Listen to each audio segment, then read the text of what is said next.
सत साहेब जय हो, बंदी छोड़ की बंदी छोड़, सतगुरु रामपाल जी महाराज की जय हो, बंदी छोड़ कबीर साहब जो भगत भाइयों ज्ञान अमृत और षड्यंत्र का 20 पुस्तक के PDF एवं लिंक प्राप्त करने के लिए 98 280 और 72 914 ओम प्रकाश दास राजस्थान से गंगानगर भगत भाइयों। इस पुस्तक में छुड़ाने करो था बरवाला 5 वेलर एक बच्चे कहते हैं कृष्ण की संपूर्ण जानकारी के लिए पढ़े ज्ञान अमृत एवं षड्यंत्र का 20 पुस्तक भगत भाइयों। बरवाला कांड होने का वास्तविक कारण पार्ट नंबर ये 13 है।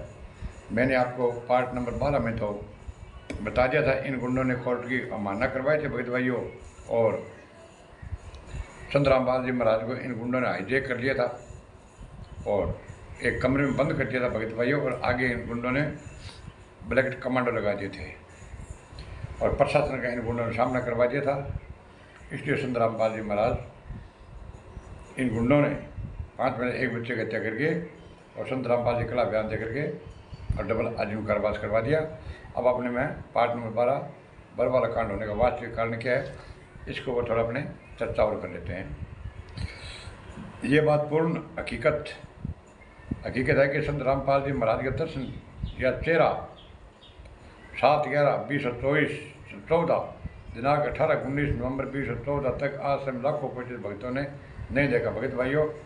7/11/14 में ले गए 18-19-2014 तक संत रामपाल जी महाराज का करें दर्शन कौन किया, गुंडा के काम करो हाईजेक करके संत रामपाल जी महाराज ने कमरा बंद करके 12 ब्लैक कमांडो लगा दिए भगत भाइयों, और प्रशासन के सगा मुठभेड़ गुंडा करवा देंगे, 5 मिनट एक बच्चे हत्या कर देंगे। अरे कड़ी मतलब दर्शन को नहीं आदेश सब मतलब ब्रैकेट कमांडो देने लग गया भगत भाइयों का संत रामपाल जी का आदेश है, और संत रामपाल जी महाराज ने बदनाम किया भगत भाइयों। 18-19 नवंबर 2014 तक आश्रम में लाखों उपस्थित भक्तों ने किसी ने नहीं देखा संत रामपाल जी महाराज को। बस वहाँ RSS एवं सेवादारों द्वारा जो आदेश संत रामपाल जी महाराज को आदेश बताकर दिया जा रहा था, उसी आदेश को भगतगण अमल में ला रहे थे। देखा भी ब्लैकेट कमांडो भगत भाइयों आदेश देव ला रहे भाई गुंडा यहाँ क्यों ला रहे, संत रामपाल जी का आदेश है जो को मैदान देव ला रहे, और भगत आदि का मतलब संत रामपाल जी महाराज को आदेश मान के ही वो काम न करने लग रहा। उन्हीं के आदेशों पर महिला बच्चे बूढ़े ढाल बन गए थे और पुलिस प्रशासन की उनकी कार्रवाई वरण निष्पादन करने से आवेदन करने लगे भगत भाइयों। महिला बच्चा के ढाल मतलब ब्लैक कमांडो कहना क्यों ही पुलिस का मतलब ढाल बनी, और प्रशासन ने अंदर मतलब कोई घुसन दियो। RSS मैनेजमेंट के कमांडो पुलिस प्रशासन से 1-2 हाथ करने के लिए तैयार थे और आश्रम के बाहर खड़े थे भगत भाइयों। साथ डॉक्टर उमा शंकर राजकुमार जो चंडीगढ़ से लौटकर बरवाला आश्रम में रुके गए थे और मुझे भी रोकने के लिए कह रहे थे, मगर मैं नहीं रुका और घर वापस आ गया। मगर मेरी बात मोबाइल के माध्यम से डॉक्टर उमा शंकर एवं राजकुमार से सदा होती रही। दिनांक 13-14 नवंबर 2014 को उमा शंकर एवं राजकुमार से मेरी बात मोबाइल पर हुई। वे लोग बड़े खुश होकर बोले, मालिक शत्रुदेव का आदेश हुआ है कि आश्रम में जो भगत आत्मा रुके हैं उन्हें यदि प्रथम नाम मिला है तो उसे सतनाम मिल जाएगा, जो सतनाम मिला है उसे सारनाम दे दिया जाएगा। ये आदेश आश्रम में माइक से भक्तों के बीच सुनाया गया। इस बात को बताते हुए मेरे पीछे के दोनों लोगों को आश्रम में रुके थे और मुझे कोसने लगे, कहने लगे कि आपको रुकने के लिए कह रहे थे, आप नहीं रुके, अन्यथा आपको भी सारनाम प्राप्त हो जाता। मैं सतनामी भगत था। उन दोनों की बात सुनकर काफ़ी अफसोस करने लगा। काश मैं उसकी बात मानकर 3-4 दिन और आश्रम में रुक जाता तो मुझे भी सारनाम में प्राप्ति हो जाती।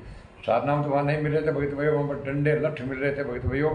बहुत भक्तों की पिटाई हुई थी बात है, ये गुंडे कूट रहे थे, ये ब्लैक कमांडो भगत भाइयों। मैं काफ़ी अफसोस में था और अपने आप को कोस रहा था कि दिनांक 15 नवंबर 2014 को पुनः डॉक्टर उमा शंकर जी का मोबाइल फ़ोन आया कि गुरुजी कह रहे हैं कि सरेंडर करने को। जब सरेंडर ही करना था तो पहले क्यों नहीं कर दिया, जब अब इतना होने के बाद सरेंडर करने को कहते हैं। डॉक्टर साहब ने गुरुजी पर उंगली उठाने लगे। मैंने पूछा, अच्छा गुरुजी क्या करेंगे क्या नहीं करेंगे, ये बातें छोड़ो, पहले मुझे बताओ कि आपको साधना प्राप्त हो गया क्या। तब डॉक्टर उमा शंकर ने बोला कि नहीं, ये अफवाह थी, ये अफवाह उड़ा दो, किसी को साधना नहीं मिला। मैं बोला अफवाह कैसे, जब माइक से गुरुजी का आदेश होना बताकर अनाउंस किया गया था। बेजत मतलब थे कहना रहे मान संत रामपाल जी महाराज क्यों सतनाम प्रथम नाम मिल रहे, सतनाम मिल जाएगा और सतनाम वाला सारनाम मिल जाएगा भैया। तो मतलब वो आदेश गलत किया हुए हो। डॉक्टर उमा संग निरंतर हो गया और बोला कि इस अफवाह को लेकर आप सभी, मुझे काफ़ी लोगों ने प्रयास किया था, बोलने लगे कि भगत जी आप यहाँ से निकल गए तो बहुत अच्छा हुआ, यहाँ तो काफ़ी बवंडर हो रहा है, लठ पेट्रोल पंप में सब चालन आ रहे हैं, कष्टों का जखीरा बना हुआ है भगत भाइयों। तो भगत भाई ये पार्ट नंबर 13 था। और पार्ट नंबर 14 के बारे में आपको मैं बताऊँगा कि वहाँ पर मतलब इस जखीरे के अंदर ये कौन लोग अफंडरी, ये कौन अफवाह फैला रहे थे कि आपको सतना मिल जाएगा, सारना मिल जाएगा, वो मिल जाएगा, आपको वो मिल जाएगा। तो वो लोग कौन थे वो मैं पार्ट आपको 14 बताऊँगा भगत भाइयों। और भगत भाइयों ये समय रहते आप जाग जाओ। संत रामपाल जी महाराज 11 साल हो गए हैं, एक दिन का पैरोल नहीं मिला और न ये पैरोल लेने देंगे भगत भाइयों। संत रामपाल जी महाराज 5 महिला एक बच्चे की हत्या के जुर्म में संत रामपाल जी डबरा जुल कारावास है और देशद्रोह का मुकदमा चल रहा है, जिसमें फांसी का प्रावधान है भगत भाइयों।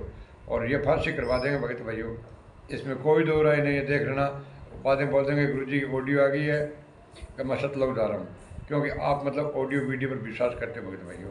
हम तो ऑडियो वीडियो पर, इनके पीड़ा लेटर पर और हम इन पुस्तकों इन गुंडों के विश्वास करते नहीं हैं भगत भाइयों। अगर आप विश्वास करते हो तो भगत भाइयों आप रोने के सिवाय आपके पास में कुछ नहीं बचेगा। क्यों कि ये गुंडे संत रामपाल जी महाराज को फांसी कराने की पूरी 100% तैयारी कर रखी है। और जितने भी आश्रम है, बड़े बड़े आश्रम, सब मतलब के सब टोटल फर्जी है भगत भाइयों। संत रामपाल जी महाराज कोई आदेश से आश्रम नहीं बना हुआ है। और समय रहते जागो, और नहीं जागे तो भगत भाइयों फिर पछताना पड़ेगा। सत साहेब, इस चैनल को लाइक कमेंट शेयर और सब्सक्राइब करना नहीं भूले। सत साहेब।